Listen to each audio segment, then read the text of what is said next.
morning, New York Mets Nation, and welcome to the Bat Cave. I'm your host, the Bat Frie, Kenny Fry, and as I say every Wednesday, it's Hump Day. Whoop whoop. There we go. A little bit of Hump Day in there, in your to fulfill your Wednesday for you. A little Hump Day magic. All right. I hope everybody's doing well out there in podcast land, wherever you may be watching this. I thank you. Be sure to like, follow, share, subscribe, all that good stuff. Hit that notifications bell. Facebook, YouTube, X, Twitch, all that good stuff. Follow us. That's all I can say. Subscribe and follow. With so many different shows here on the network. So maybe you'll find something that you like. If there's something you can't find that you like, hit us up.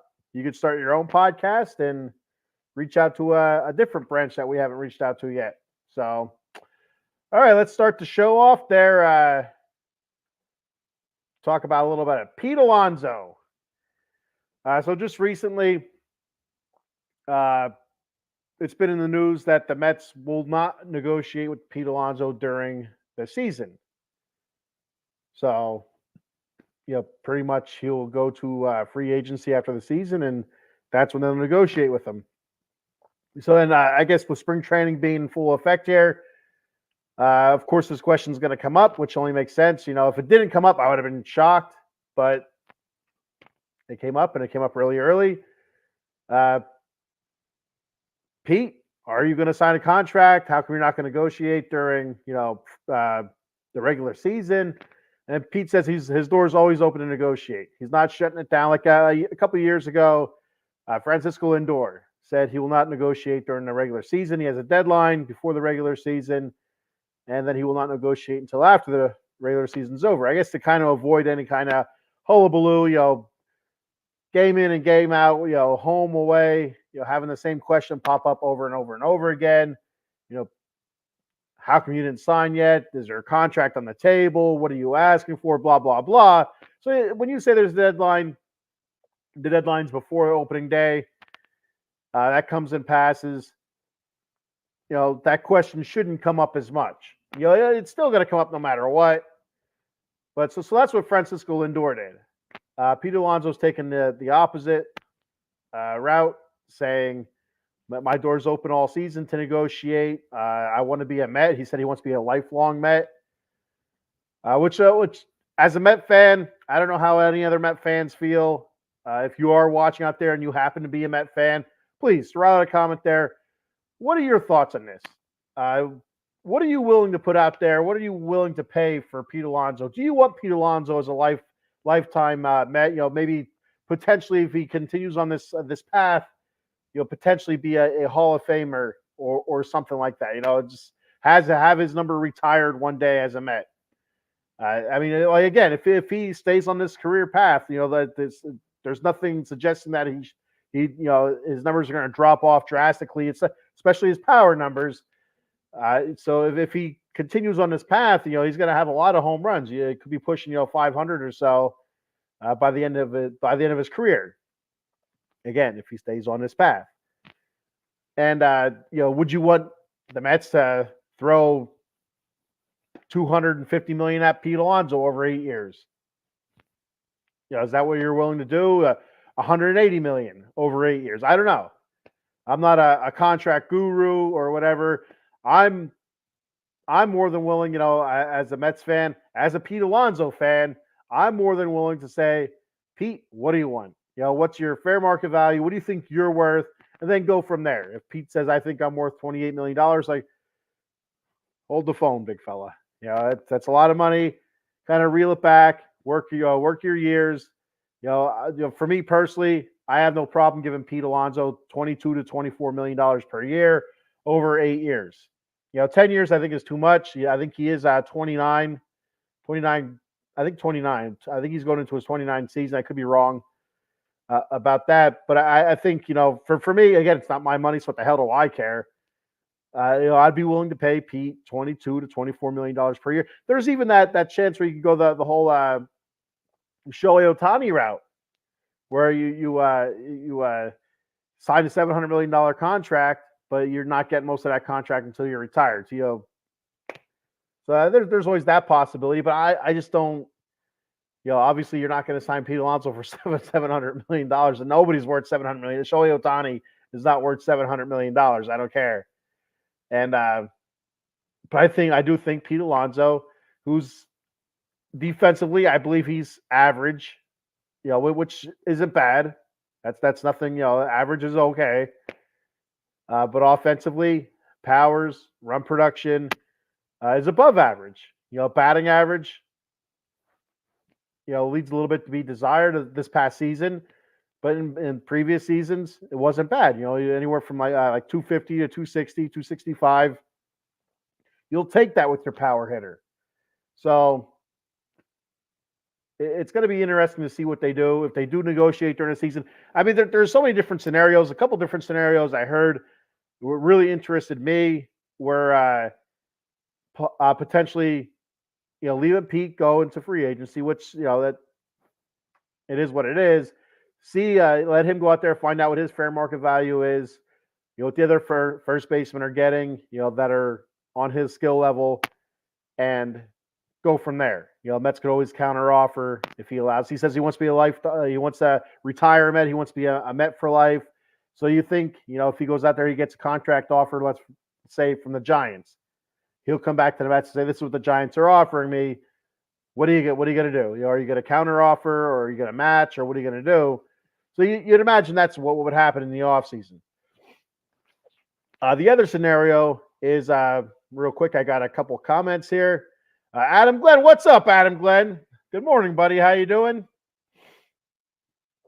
Let the rumors begin. Pete to the Phillies. The Phillies got their first baseman. Well, I guess I don't know who their DH. Another DH. They got their DH in Schwarber also. So, there's nowhere for Pete to play. They're not going to put Bryce Harper back out in the outfield with that arm. Taking risking another issue or whatever. So I don't think so. There, Adam Glenn. Pete to the Phillies. Get out of here with that. Thanks for checking the show out, buddy. Thank you for commenting. The other scenario that I thought was really interesting was the Bryce back to right field. I don't think so. I think there's a reason why he's at first base. They could have kept him out in right field, and they could have signed Rhys Hoskins. I do believe they could have signed him. I think he would have probably stayed for less than what he went to Milwaukee for. So anyway, trading Pete at the trade deadline, knowing that he's not going to sign with whoever you trade him to, it's just a rental. And then, in the offseason, try to sign Pete Alonso to that long-term contract then. So that was something that I thought was kind of curious. Like, that it's not a bad idea, a bad thought. I don't like it, because it makes me nervous. It makes me feel like you trade him to, I don't know, the Miami Marlins or the Tampa Bay Rays. He's the Florida guy. You trade him there, there's a chance that he's digging the vibes, he's home and, stuff like that. You know what, I'm going to sign long-term with these guys or whatever. It leaves a bad taste in his mouth that he got traded. I'm sure it would be discussed with him first, but there's always that outside chance that it backfires on you. But it's a possibility. You could go out there and say, hey, Pete, we're going to trade you at the deadline. We're going to get stuff in return, but we're going to sign you back in the offseason. And go from there. That's something I never really thought of, which isn't, it's not a bad thought, because you can get a lot of stuff for Pete Alonso. You can get a lot of a decent haul for Pete, and then sign him back. So I mean, but I'm talking prospect wise. I'm not talking like ready to play major leaguers. I'm talking more prospect wise than anything. So. I think Pete. I still believe 100% in my heart that Pete Alonso will remain a Met. I do believe that's gonna go to the offseason, though. I don't think he's gonna sign anytime during the season, before the season starts. I think it's gonna be in the offseason, and they'll go from there. Kind of like what Brandon Nimmo did. Went to the offseason. He kind of shopped himself around, and the Mets brought him back. They offered him the most money, the best contract. He wanted to stay here, so they brought him back. And you can almost see like Aaron Judge did. Aaron Judge, supposedly was very close to signing with the San Francisco Giants. There's rumors that it was happening. Well, then the Yankees signed him. So that's just one of those things. Using other teams as a bargaining tool or a bargaining chip. You can see that happening as well in the offseason. These agents are very, very smart, and the agents' jobs are to get the most money they can for their client. So you can't blame the agent. You absolutely can't blame the agent. I mean, if Pete Alonso said to his agent right now, whose name escapes me, it's the most famous agent there ever was, but I for some reason I can't think of it right now. If Pete Alonso went to his agent and said, "I want to be a Met, get it done right now," it would probably get done. It'd get done fairly quickly, but Pete wants money. You can't blame him. Get paid for your talent. Don't do things for free. So I don't blame any athlete for getting as much as they can in a contract or whatever. It's a limited time that you have these abilities, these skills. Get paid as much as you can for working hard and being a really, really good at something. So get your money while you can. I don't blame anybody for that. Whether it's athletics or music or actors or whatever, people pay to see you for a reason. There's something special about you. Get the money while you can. It's not going to be there forever. Adam says, when is the wrestling show on?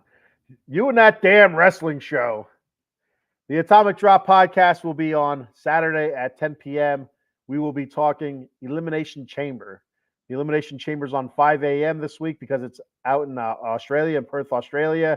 So the Atomic Drop podcast will be on same time, but the pay-per-view, the premium live event, the PLE, is on 5 a.m. So Adam, get your bowl of Cheerios ready, set the alarm clock, get up nice and early and watch that premium live event. Stacy says, "Happy Hump Day, Bat Cavers." Of course, Stacy, thank you for checking the show out. Thank you for commenting. She's the co-host of the Big Blue Power Hour, talking New York Giants football. I mean, it won't be long before the draft is here. So football is just stopped. You're gonna have the new spring league starting up pretty soon here, and then you have the draft right after that, and football's a year-round sport now. All right, so moving on from Pete Alonso. Like I said, I do believe it's going to go into the offseason. I do believe the Mets will re-sign Pete Alonso. I do believe it'll make him one of the highest paid first basemen. I don't know if he will be the highest paid first baseman. I'm not sure what the contracts are out there. For some reason, I feel like Freddie Freeman's contract is pretty big, but I'm not 100% sure. I'm not sure what he's getting. For some reason, I want to say $28 million a year, but I don't think that's it. I don't know. Is Pete Alonso Freddie Freeman? No. He doesn't hit like Freddie Freeman for average and get on base as much as Freddie Freeman, I don't think. But Freddie Freeman doesn't hit for power like Pete Alonso does. And I don't think his run production is what Pete Alonso's run production is either. So, and Freddie Freeman's a pretty good first baseman. Stacy says, but first, Yankee baseball. Yep, it's right around the corner. I mean, pretty soon these spring training games are going to start the next week or so. So, yeah, pretty soon, Stacy. A little bit of spring training baseball and see all the young players playing and some of the free agents that teams have brought in, see them play. It's an exciting time. I love baseball season. I love the beginning of baseball season. It hits a lull once in a while when you're looking at like June. It gets kind of monotonous, but then after the All-Star break, I think it really ramps up. Baseball is absolutely at its best from July on. May, I think April and May are a lot of fun because it's early on, and usually there's one or two stories in baseball or on your team that you're rooting for. There's one or two players, one or two stories really explode in the beginning of the season, and they kind of simmer off. But it's always fun that early part of the season when you're not expecting somebody to do great things and they are, or somebody's doing crap things when you thought they're going to be great. And like I said, eventually that kind of evens out throughout the season. But yeah, that's baseball. It's here. So the Mets signed a couple of free agents recently. I haven't been on in 2 weeks, so well, I guess 2 weeks. So I have a couple of free agent signings to talk about. They signed first baseman Luke Voigt and DH G-Man Choi. Now I don't know why. I guess to create competition and depth. I guess that's the only reason why why I don't understand it. I mean, I would figure they have plenty of depth through the minor league system, and they want to bring somebody in to kind of push push for that DH spot. Whether it's Mark Vientos or not, to kind of push him for competition a little bit. I don't know if G-Man Choi is your option here. I mean, looking over his stats and stuff like that, I didn't see anything that popped out. Anything that's like wow, he can really push for the DH spot. I wouldn't want him as a DH. I don't know why you'd even sign him as a DH. I don't understand it at all. I don't get it. It's head scratching to me. I don't know. I don't know where to go with this. I'd rather watch Mark Vientos struggle than watch G-Man Choi be the DH for the Mets. It doesn't. I don't know. Maybe I'm missing the big picture here. I understand depth. I understand spring training competition, but I just don't know why you can't have spring training competition from the guys that you will have right now. Like, why are we adding these two guys onto this roster? Now, Luke Voigt, I could see a little bit more. He had a couple, decent seasons with the Yankees. A couple 20 plus home run seasons. Like, all right, I can kind of get that. 2020 had 20 plus home runs. I think it was 22 home runs in 56 games. That's the COVID season. The season before they had like 20 home runs with the Yankees. So combined 22 home runs with the Padres and the Nationals as well. So I kind of get Luke Voigt a little bit. There's that glimmer. Like, okay, something happens to Pete. Maybe we can plug Luke Voigt in there. I know last season we had Mark Vientos rotate into first base a little bit to give when Pete was hurt and also to spell Pete occasionally. But I just don't the G-Man Choi thing. I don't understand it. I don't like it. It doesn't make sense. If you're going to sign somebody who with better numbers that will actually push. I think he had one season. I should have wrote it down. I think he had one season where he had I think 11 home runs, or was that 19 home runs? There was it wasn't anything spectacular. It wasn't anything great. The average is always low. I think career average like 223 or something like that. Luke Voigt, at least his career average, I think is like 250, 253, somewhere in that area. I don't get it. Now Luke Voigt did struggle last season. Didn't play a whole lot, 22 games. He hit 221. I think he spent some time down in the minors. I could be wrong. But yeah, it's a head scratcher. I don't like it. And I don't know. Hey, Eileen, what's up? Hope Day! Thanks for checking out the show, Eileen. Thank you for commenting as well. And she says, I don't get the whole Choi signing. I don't either. I listened to another Mets podcast. I think it was yesterday. I was listening. No, it was just in my truck recently. This morning. All my days get kind of mixed together here.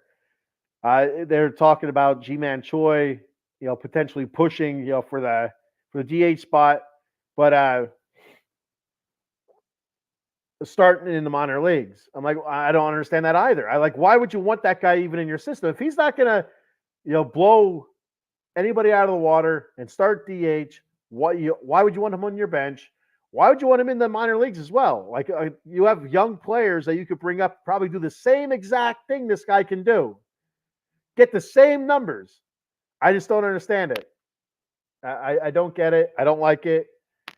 I'm more on the fence. I'm more on the side of promote younger players, especially if you have somebody like this. It's I don't know. I mean, uh, Eileen says if you want DH, there's so many other options for DH and first base. Yeah, I mean there is so many different options, but like even in your system, there's so many different options. I mean, bring up one of the younger kids, that you think might be ready. Let him get some bats. But I've said on this show so many different times, I think the Mets should just platoon DH by giving the veterans a rest. And I broke it down. I thought how it might work. In my head, it makes sense. Where you have Starling Marte, play 2 or 3 series in a row. Well, they give him a series off from the field, but they use his bat still, keep him fresh. Pete Alonso, might have a month of playing, in the field and hitting. Well, you want to give him a break. Give him a break for a series in the field, but still use his bat. Francisco Alvarez, another guy catching.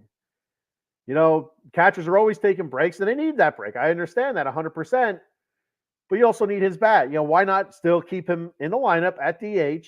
He's not squatting, in 105-degree heat. On field surface might be 100,000 or whatever. Put him at DH. I just don't get it. You have all these guys you can rotate into DH to keep them fresh in the field. I mean, I don't know. I think our defense would be fine, with the pieces that we have added throughout the season. That the Harrison Bader and stuff like that. In center field, and then moving Brandon Nimmo over to left, and the other cat, Tyrone Taylor. I think would be fine in the outfield. And DJ Stewart. I mean, I guess DJ Stewart in my mind is a better option than G-Man Choi. You already have Stewart. So why are we signing G-Man Choi? I don't get it. I think Stewart does G-Man Choi better than G-Man Choi does. I don't like it, is what I'm trying to say.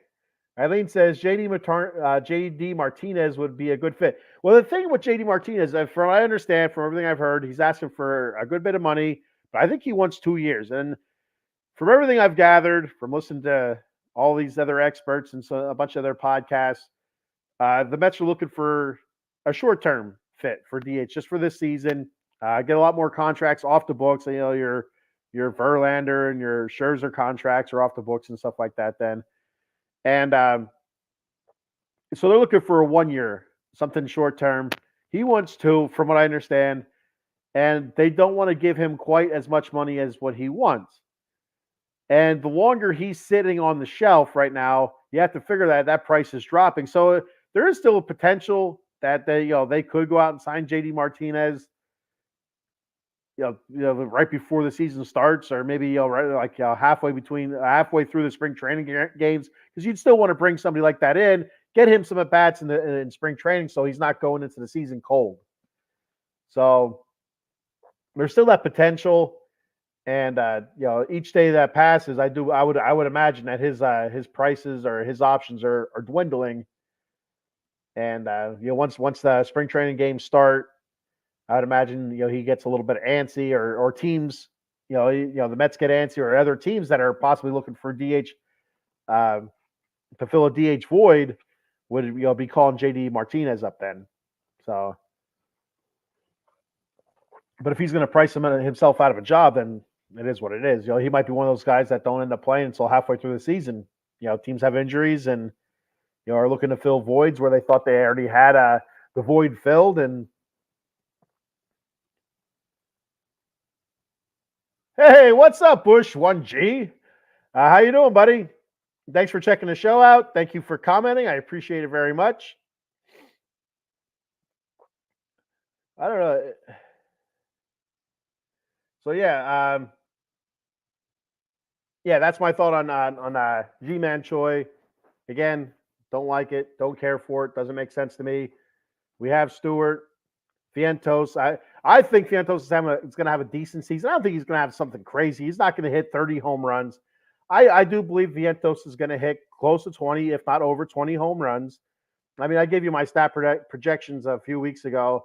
And my stat projections, I'm just pulling them out of my butt. I'm not, there's no science or, I just have a gut feeling, and that's what I was putting down. But I do believe he's going to hit probably in the 230s, with 20 plus home runs, 60, 70 RBI, which is much better than what we were getting at DH before that with Vogelback and some of the other guys that we had going through Vientos last season who struggled and stuff. But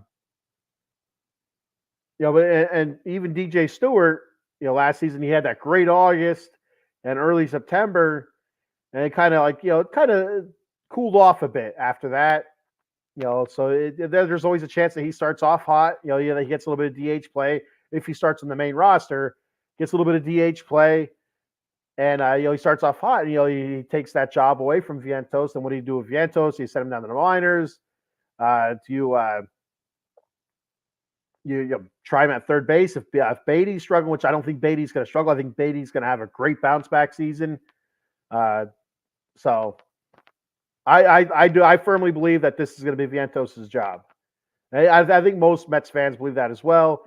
That DH is going to be Mark Vientos' spot to lose, and I still want them to do that rotating DH thing that I talked about. If you're just checking the show out, I'll go over it again. Where I think especially guys that are injury prone, your Starling Marte, let him play 3 series in a row in the field. Give him a series off in the field. Let him be DH. And, same thing, Pete Alonso, if he's going to play a month in the field because that guy doesn't want to come out of the lineup, take him off the field for a series, but still let him hit. Francisco Alvarez, same thing. So, I mean, you take Pete Alonso off, you have, Luke Voigt, who could fill in at first base, but also Mark Vientos did play a little bit of first base last season. It's not a great option, but it's still an option. So, here's one of the founding members of the Frie Foundation. My baby brother, my bouncing baby brother, John Frie, says, "Go A's." Yeah, right. So, John, what are your thoughts about the A's going to Las Vegas? Are you for it, against it? Doesn't matter to you? Still the A's? I did hear some rumblings that the mayor of Las Vegas was not super excited about the A's coming to Las Vegas, that she suggested that the A's continue looking in Oakland, but for some reason I thought it was a done deal that they were going to Las Vegas. So I don't know what the hell's going on there. Paul Spencer checking in. Paul, the OG, the boss there. He says, "What's up, buddy? I've been watching the Dodgers ace Yamamoto. He is nasty." Yeah, I watched a little bit of Yamamoto, and he is nasty. He is nasty, and the Dodgers are going to win 10,000 games this year, so it doesn't really matter. And they'll lose in the first round of the playoffs against the Phillies, probably. That's what's going to happen. Brother John is for it. Wow, there you go. I'm for it too, John, to be 100% honest with you. I think it's Oakland. Oakland had their chance to keep the Raiders. Oakland had their chance to keep the A's. Even Oakland had their chance to keep the Golden State Warriors. They let them move them across the bridge in San Francisco. So Oakland had every opportunity. The A's especially had a plan laid out, and they drug their feet. They didn't want to do it. And I understand the money, the aspect of it, the taxpayers. I understand all that. But you also have to look at it, the amount of commerce that it brings in, especially a new stadium, a new complex. They're talking about complex, condos, shopping centers and stuff like that. There's going to be a whole little town within a town there. And the reason it didn't work with the Raiders is, the Raiders wanted their own stadium, and the city of Oakland wanted them to share a stadium with the A's, and the A's didn't want that. The Raiders didn't want that, so that's why the Raiders are in Las Vegas. And I think the A's are going to be fine in Las Vegas. The A's, before the A's that we know, from the last 2 seasons, I guess it is now. Before that, they're a very, very competitive team in the West, the AL West. A lot of seasons they either pushed for a playoff spot or made the playoffs with their limited payroll and stuff like that, and putting teams together the way they do with the money ball and stuff. And So they were a competitive team. Now they kind of tanked. And I said it on here a couple times. It's kind of like the movie Major League. They used the concept from the movie Major League to move out of Oakland. Except they did it better than what the owner for the Indians did in that movie. Rachel something or rather. She wanted the Indians to tank so she could move the team to Miami. Well, she put a whole bunch of shit players together, and they started off really bad, and they kind of found out what the plan was. They heard the plan that she was trying to move the team to Miami, and she was going to get rid of all them after the season anyway. So they decided, screw it, we're going to do the best we can. We're going to play hard. We're going to play for each other, and we're going to win it. And they end up winning it. The team stays. They're selling out stadium and stuff like that. So she can't move the team from Cleveland to Miami because the attendance didn't dip below the minimum. So the Athletics basically took that concept. They put a shit team together, not spending money, lost a lot of games. Nobody's coming to their game, like 3 people. There was somebody getting sexual favors in the upper deck. I mean, for crying out loud. I mean, so it's they did the movie Major League better than the owner did in the movie Major League. That's all I got to say about that.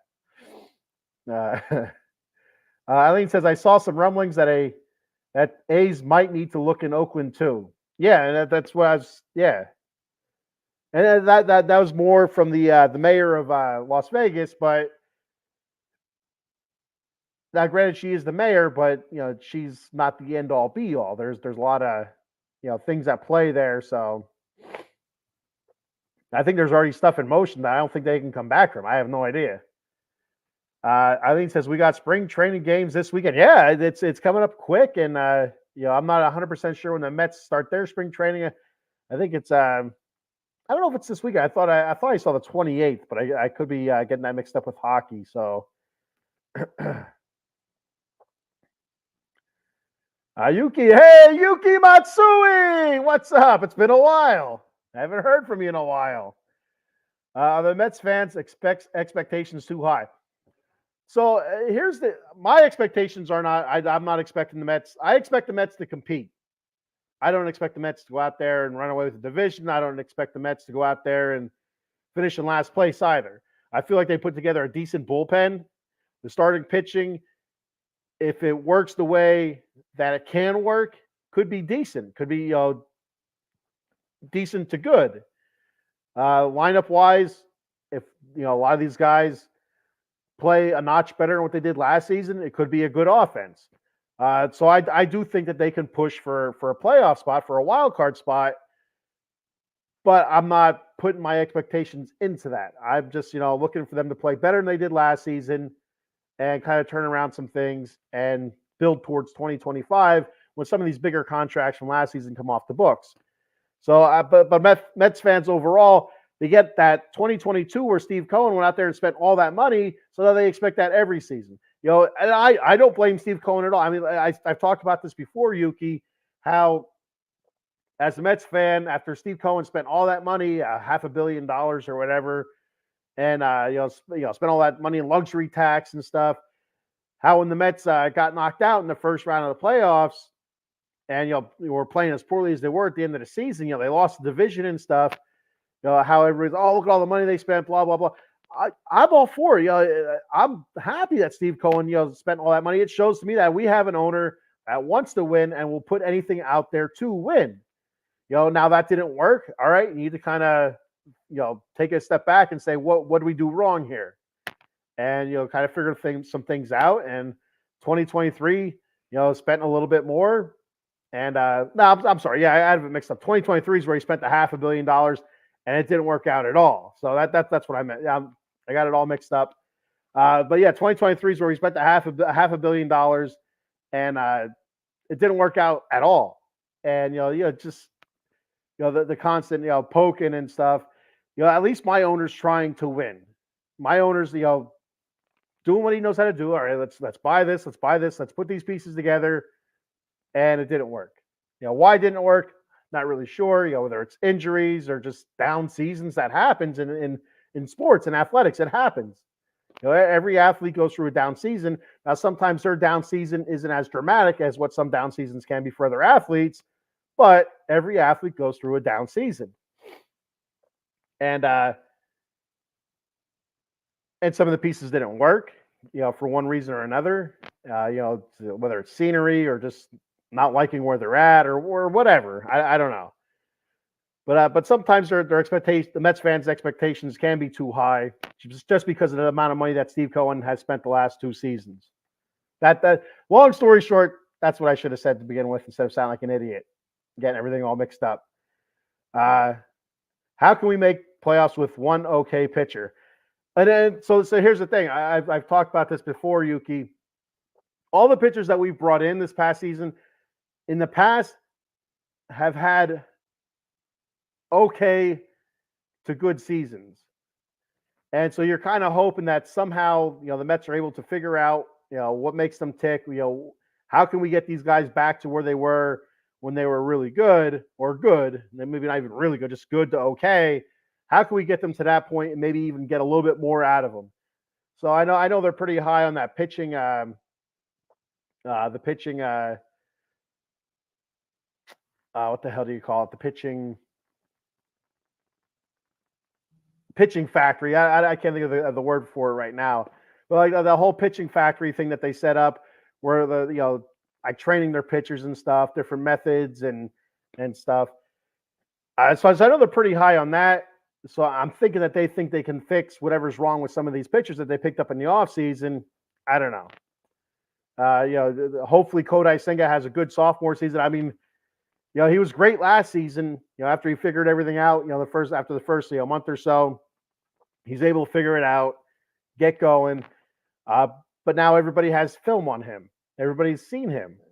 Does that mean he's going to be good now this season? I don't know. We've seen pitchers be great one season and then not be so great, the next season, because teams have figured them out, figured their pitches out, find, maybe he's tipping something off or whatever that happens. So, but he is our ace right now. I think if our pitchers, if some of our pitchers, not all of them, but if some of our pitchers are able to pitch the way they have in the past, it can be good, it can be better, but you can't make the playoffs with one okay pitcher. You can't. It's impossible. Unless you're smashing the shit out of the ball and scoring, 6, 7, 8 runs, every day, it can't be done. Why does the Mets front office refuse to take a risk? Nobody is perfect, but you got to take a chance on top players. I think the new president, David Stearns, I just think that's his MO. To be honest with you, I'm not a big fan of it. I'm just like you, Yuki. I want take a chance, on somebody that had a big season recently, and almost like a JD Martinez, so somebody like that, or even the pitching, some of the pitching that was out there, even a Blake Snell, why not take a chance? But they don't want to put all that money back into it. They figure they have bigger contracts coming off the books after this season. There's bigger fish coming out next year. I don't know. But my only thing is that they're probably looking more towards the future. That's why they're not taking any risks right now. And maybe they have confidence in some of the younger guys coming up. I don't know. Drew Gilbert, Luis Angel Acuna. I always have a hard time saying it. So I'm pretty proud of myself to get that one out. Montgomery. I thought I would have swore that we were going to sign Jordan Montgomery. It seemed like we were on the verge of signing Jordan Montgomery. I'm not sure why he's not. I'm not sure why he's not a Met. I'm not understanding why he's not even signed yet, to be honest with you. And there's still a chance because he's still out there. It's not like he's been snatched up and he signed with anybody else. As far as I know, he's still out there. Blake Snell is still out there. I'm not a big fan of Blake Snell. I hope they don't sign Blake Snell. But I'm cool if they sign Jordan Montgomery. That's cool. I like that. Do the Mets try to go get Soto after season if Yankees don't extend him? And this one gets so there was a podcast I listened to Locked On Mets podcast on the Locked On Podcast Network, and I watch Nelson and stuff like that. my good buddy there, the Amish country Mets fan. CPNY Sports. I watch their podcast as well. But the Locked On Mets fella, I can't think of his name. I can never remember his name. I don't know why. But he said that I don't know if he said he would or not, but he said maybe the Mets would just let Pete Alonso go. Let him go to free agency. Let somebody else sign him and go out and get Juan Soto in the offseason if Juan Soto would want to be a Met or not. And he's saying a bunch of Met fans have been clamoring for that, for a while. I'm not a big fan of Juan Soto. I get he's uber talented, super talented, very young. I get all that. I'm not a big Juan Soto fan. I don't know. I don't know what it is. He hits for power. He hits for average. He's a great player. I don't know. I'm not a big Juan Soto fan. But I could see the Mets going after him, especially with the contracts that are coming off the books next season. Yeah, I could see the Mets going after him. I think a lot of it has to do with Pete Alonso. Are they serious, about Pete Alonso? If they go out and sign Pete Alonso, I don't see them going out and getting Soto, unless they're trying to have some sort of arms race with the Dodgers. Seen what the Dodgers did this offseason. Do the Mets wait until next offseason to go out and pick up, Zach Wheeler and Juan Soto, and I'm trying to think of who else is going to be a free agent next year. That's a big name. There's a couple of them that are really, really big names that should interest a lot of people, a lot of teams. But is that what the Mets do then? They go out there and they spend a insane amount of money on those three guys just alone. I don't know. I do know that they're gonna have to redo their starting pitching again next season, because everybody's pretty much 1 or 2 year contracts, and they don't have enough pitching in the minors to come up in. I don't think they'd all be ready to come up all at once anyway to fill in those voids. So we'll see what happens. But I do think the Mets will at least kick the tires on Soto. Should MLB ban Scott Boras for destroying free agency? No, I said this before, Yuki. I said his job is to get his client the most money he can, and he does it the way he knows how to do it. So, I mean, it is what it is. I couldn't think of his name earlier. I'm like Alonso's agent. I'm like, I can't think of his. It's the most famous agent in the world right now. I can't think of his damn name. But if there's a team out there willing to spend, $700 million on Shohei Ohtani, why should he not go out and try to get $700 million for Shohei Ohtani? The same thing with Pete Alonso. If there's a team that's going to give Pete Alonso $250 million, why not try to go out there and get that $250 million? I understand it. I get it. I don't like it. It doesn't mean I have to like it, but I do understand it. Yeah, it's the same thing. I think Drew Rosenhaus was a lot like that too. When I was in my younger days, that was a pretty famous agent before Scott Boras. I think he was something like that, but Scott Boras is ruthless, and he'll put stuff out there in the media, plant stuff, and that's what they do. That's what good agents do. So it's not unexpected, I'll tell you that. And if they did ban him, there'd be somebody else to take his place. You pull a weed, 3 more weeds pop up. It is what it is. Nature of the beast, I guess. All right, so moving on from the Mets free agency, free agents that they just recently signed. Again, not a big fan of G-Man Choi signing. Luke Voigt, Edwin Diaz. Can Edwin Diaz bounce back from his injury, from his patella tendon surgery? If you remember, he closed the game out for his World Baseball Classic team, celebrating, tears his patella tendon, out for the season last year. Awful. And he just had that feeling then, this like the things weren't going to go right this season. So, but that's what happened.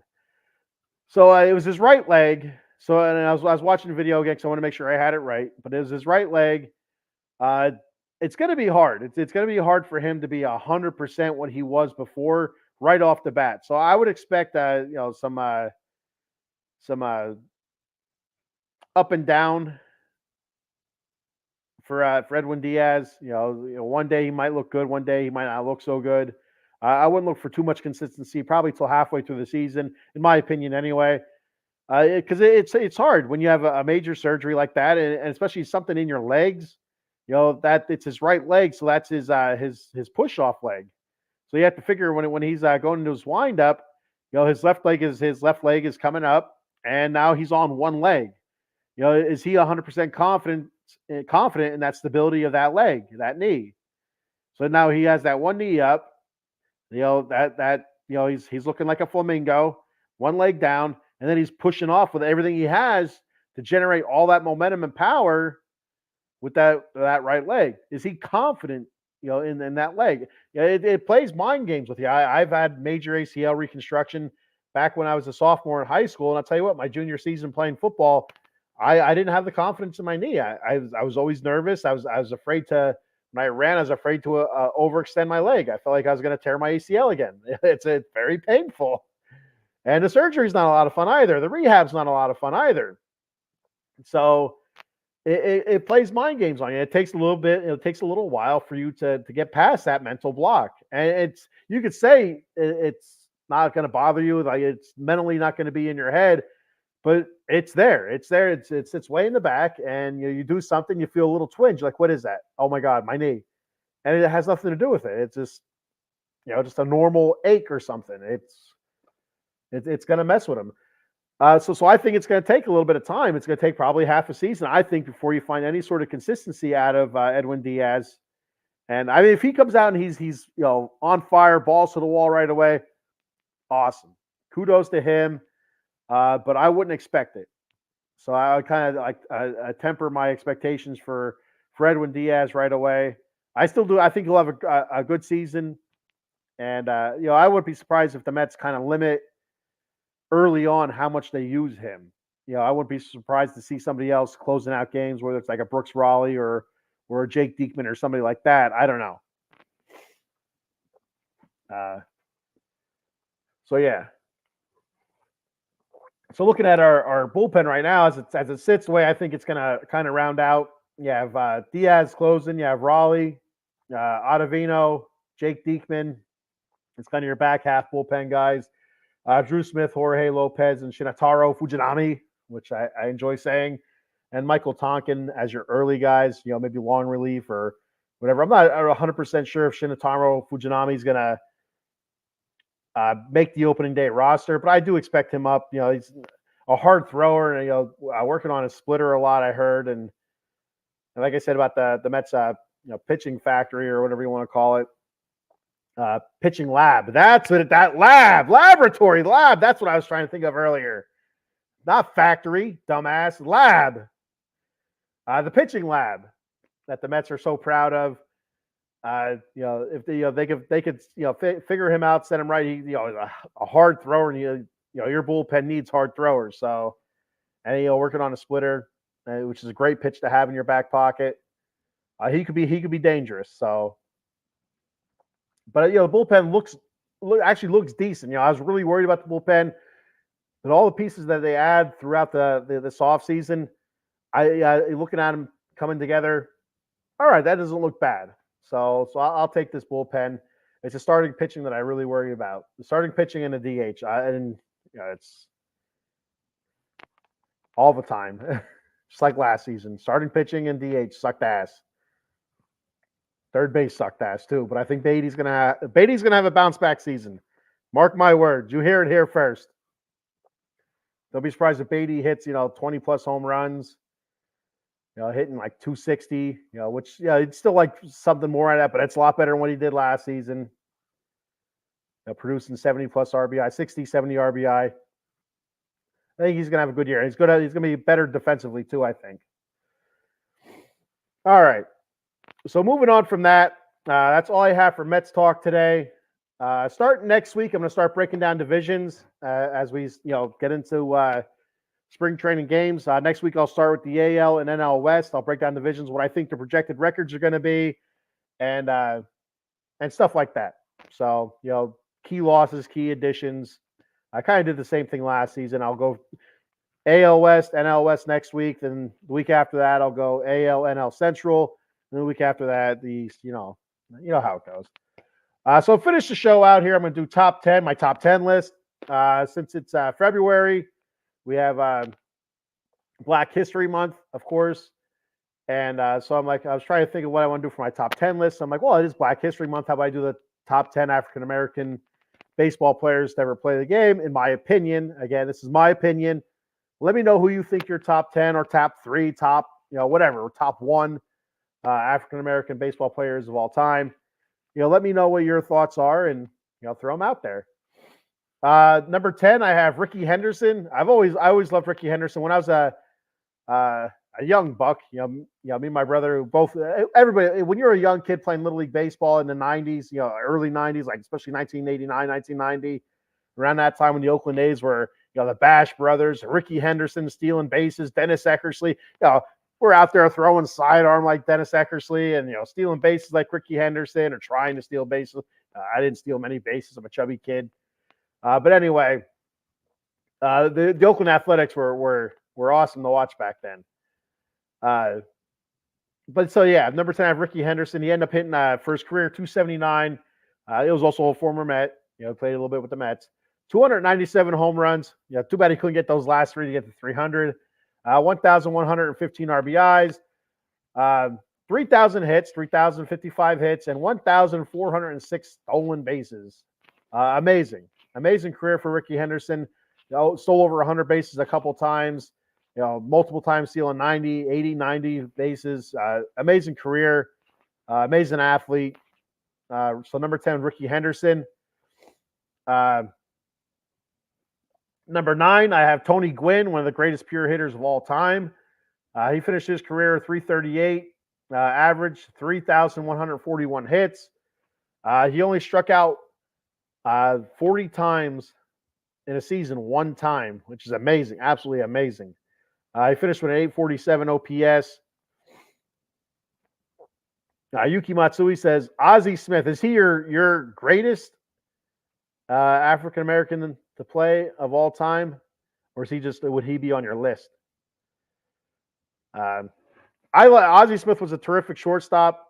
Don't get me wrong, fantastic. I think offensively, left a lot to be desired, but defensively was just the wizard for a reason. It was amazing. A human highlight reel. Number 8, I have Ernie Banks, Mr. Cub himself, 274. 512 home runs, 1,636 RBI, an OPS, career OPS of 830. Number 7, I have Bob Gibson, 251 wins, 174 losses, career ERA of 2.91, 3,117 strikeouts, 2-time Cy Young winner, a career whip of 1.188. Bob Gibson was nasty. You hear all sorts of stories about Bob Gibson throwing at people and all that good stuff. So I love hearing Bob Gibson stories. Any player that played back in that day, the 60s, 70s, had Bob Gibson stories. So I think it's more so the 70s. I could be wrong. Number 6, I have Frank Robinson. Hit 294. For his career, 586 home runs, 1,812 RBI, a OPS of 926, 2-time MVP. Number 5, I have Ken Griffey Jr., one of my favorite players when I was a young teenager. I even had myself a little Seattle Mariners baseball hat. That's a team after the Oakland Athletics kind of died out. The Seattle Mariners kind of took that mantle as the fun team to watch. Ken Griffey Jr., A-Rod, Jay Buhner, Tino Martinez, Edgar Martinez, Randy Johnson, guys like that. It's an amazing team, a lot of fun to watch. Griffey had finished his career with 284 home runs, 284 average, 630 home runs, 1,836 RBI, OPS of 907, 1-time MVP. And if he doesn't get hurt, I think he easily breaks the home run record. Dude was on a torrid pace, and then injuries just kind of took over. In Seattle a little bit, but then in Cincinnati, Definitely, starting to catch up to him.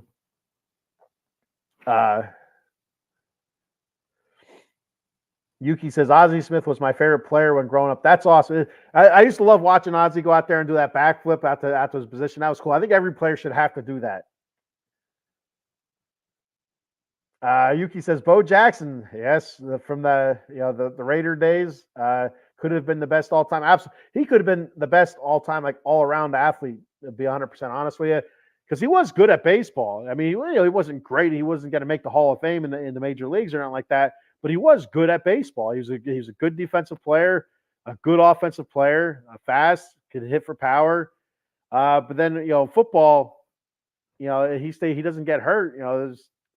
There's probably a really good chance he's the Hall of Famer with the Raiders. So, and you mentioned silver and black there. I do the silver and black layer on Fridays, talking LA Kings and Las Vegas Raiders. I love that show. I love doing that. I love talking hockey, even though I don't know anything about it. But Bo Jackson was just amazing. He was absolutely amazing. Playing for the Royals and the White Sox. Who else did he play for? I think was that it? I feel like he played for another team or two. But I remember the Royals and the White Sox the most. So that was Griffey, one-time MVP. Number 4, I have Jackie Robinson. Now, Jackie Robinson, stat-wise, isn't anything that kind of jumps off the page at you, but it's more so what he meant to the game. Breaking the color barrier and having to deal with what he had to deal with, through racism, through fans or towns. You've seen, if you haven't, you have to go watch the movie 42. Terrific movie. But from opposing players and stuff, that can't be easy. It absolutely cannot be easy. And he was able to persevere through it. And the sport is better for it. Number 3, I have Jackie Robinson's stats: 313 lifetime average, 141 home runs, 761 RBI, and an 887 OPS for his career. Number 3, Willie Mays, the Say Hey Kid. Career average 301, 660 home runs, 1,909 RBI, a 940 OPS, 2-time MVP. Willie Mays was just awesome. You look through his career, just what they call a 5-tool player. He could run, hit for power, steal, throw, everything. Willie Mays was a total package. One of the greatest, baseball players of all time. Whether the color, creed, doesn't matter. Religion, it doesn't matter. One of the greatest of all time. Number 2, I have Barry Bonds. And it's kind of a little bit, it's kind of debating on whether I want to put him there because Barry Bonds with the juice was amazing. Without the juice was awesome. So, I mean, he didn't really need the juice to make himself a Hall of Fame baseball player. Probably did need the juice to hit 762 home runs. Didn't need the juice to make this list. Probably did need the juice to make number 2. I don't know. Say what you will. Everybody was not everybody. A lot of the bigger name players were taking it back then. It is what it is. But I have Bonds at number 2. He hit 298 for his career, 762 home runs, 1,996 RBI, an OPS of 1.051 for his career, 73 home runs in the one season, 7-time MVP, 5 times with the Giants, 2 times with the Pirates, walked an insane amount of times. There was that stretch though. It was just amazing. He was absolutely amazing. Stopped stealing bases, but hit a lot more home runs. He got big. Number 1, in my opinion, our African-American baseball player of all time is Hank Aaron. 305 career average, 755 home runs, 2,297 RBI, a career OPS of 928. And he's just a model of consistency. You look through his career numbers, and it's almost like the same stat line year after year after year after year. Amazing. Never hit more than, I think, 45 home runs in a season, but still finished with 755 home runs for a career. Amazing. Absolutely amazing. So that's my top 10 list of African-American baseball players in celebration of Black History Month. So that's what I got. It's if you want to hit me up on Twitter, or Facebook or YouTube, comment your top 10 list or whatever, and I'll make sure to give it a shout out either next episode or through on social media. So before I head out, I'm going to go ahead and do my sponsor reads here. Got to pay some bills, help some folks out here. Monkey Colt Coffee. Head on over to monkeycoltcoffee.com. Get yourself some gourmet coffee, some sweet-ass gourmet coffee, in my opinion. They got the bourbon chocolate chip-infused coffee, toasted coconut rum, Sumatran medium roast coffee. Fantastic. You can get that whole bean or ground. They also have a organic blend called Perula Florida. That's one of their newer blends, and their newest coffee is called Golden Honey Agave. It's a fantastic coffee, very, very good. They're also selling barrel-aged honey at monkeycoltcoffee.com. So once you get your coffee in your shopping cart, head on over to the swag shop. Get yourself a t-shirt, coffee mug, tumbler cup. They got the cold brew pitcher set, which is super easy to use. So if you like iced coffee or cold brew coffee, get that, check that out. Really simple to use. Very good cold brew. You can make through that. They also have K-Cup adapters for all you K-Cuppers out there. And don't forget your Paradise Rum Cake at monkeycoltcoffee.com. So once your shopping cart's filled up with all the swag and the coffee, at checkout, make sure you use that promo code OOTB Sports for 10% off your order. That promo code, once again, is OOTB Sports for 10% off your order at monkeycoltcoffee.com. Jason Fine. So you get your coffee, you get all buzzed up and stuff like that. Head on over to Jason Fine for all your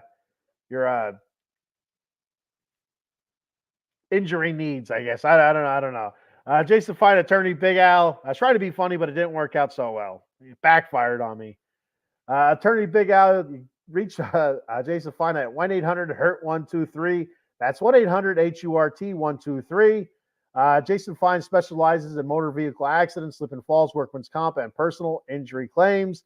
They have 3 office locations conveniently located throughout Pennsylvania and New Jersey. In Cherry Hill, New Jersey, the office is located at 3 Greensward Lane. The phone number there is 856-209-5258. And in the Steel City of Pittsburgh, Pennsylvania, the office is located at 500 Grant Street, Suite 2900. The phone number there is 412-365-8151. And in the city of Brotherly Love, Philadelphia, Pennsylvania, the offices are located at 1628 JFK Boulevard, Suite 2120. And the phone number there is 267-888-2980. Jason Fine, attorney Big Al. You can also reach him at, once again, 1-800-HURT-123. So if you can't remember any of those other phone numbers, reach out to 1-800-HURT-123, and you can get yourself some Jason Fine love. All right. Hey, I'm back. I just want to give a shout out to everybody that commented today. Everybody sent their comments in. Don't be afraid to comment if you're watching the show. I read just about every comment. If it's something that I don't understand or whatever, I can't read. Obviously, I won't put it up, but I'll say, hey, so-and-so, repost your comment. I don't understand it because every once in a while I get some typos there. I don't want to say what I think it says, but it is what it is. Thank you, everybody, for checking the show out. Please like, follow, subscribe. Facebook, YouTube, X, Twitch. We're also on TikTok, Instagram. Please subscribe to our YouTube channel. Hit that notification bell and follow us on X, formerly known as Twitter. Very much appreciated. And check out all of our shows. Thank you for checking it out. I will be back next Wednesday with the Bat Cave. I'm on this Friday, Silver and Blacklear, 10 a.m., talking LA Kings hockey and Las Vegas Raiders football from pigskin to puck. And then Saturday, 10 p.m., I'll be talking WWE Wrestling, Elimination Chamber with Cowboy Dave on the Atomic Drop podcast. So there's that also. So if you're a wrestling fan, check that out. But for the Bat Cave, I'll be back. Same bat time, same bat channel. Let's go Mets.